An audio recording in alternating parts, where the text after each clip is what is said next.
はい、こんにちは。ケースケチャンネルです。今日もよろしくお願いします。今日は C26 セレナのドライブシャフトブーツがね、もう破けてしまっていて、それを交換してみたいと思います。運転席側のインナー、エンジン側が完全にこんな感じで破れて、もうグリスまみれになってます。もうグリスも拭き上げて綺麗にしてあげないといけませんね。はい、じゃあ早速ね、やってみましょう。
はい、そしたらね C26 セレナのドライブシャフトブーツ、運転席側のエンジン側インナーのブーツを交換でしました。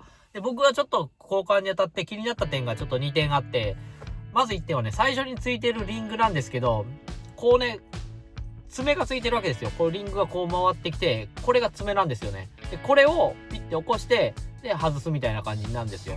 ここのね、これが、すごいね、狭いんですよ。とりあえずね、作業しやすいスペースだったら、何ら問題ないんですけど、ただ狭いので、マイナスドライバーをこう上からこう入れて、こうね、ピンを入れて、こう、グイッみたいな感じでやらないとダメです。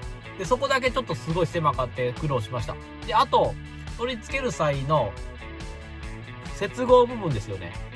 で、接合部分は、ここにね、ちょうどありますね。こんな感じなんですよ。で、接着剤じゃなくて取り付け剤、逆に潤滑剤みたいなのでここに塗ってこう入れていきます。すんなりは入るんですけど、ちゃんとね入れないとまたグリス漏れてくるので、そこだけねチェック必ずしてください。はい、これですね。じゃあこんな感じでドライブシャフトブーツお店に出さなくても DIY でも全然できるレベルだと思いますので、ぜひねチャレンジしてみてください。ただねジャッキアップしてやるので、リジットラックはね必ずかましてやるようにしてください。足回りこうゴソゴソやるので、万が一ねジャッキがこうピッと倒れたらむちゃくちゃ危ないので、そこだけ注意して皆さんねやってみてください。はい、今日はドライブシャフトブーツ交換終わりました。満足ですね。じゃあまたお願いします。どうもありがとうございました。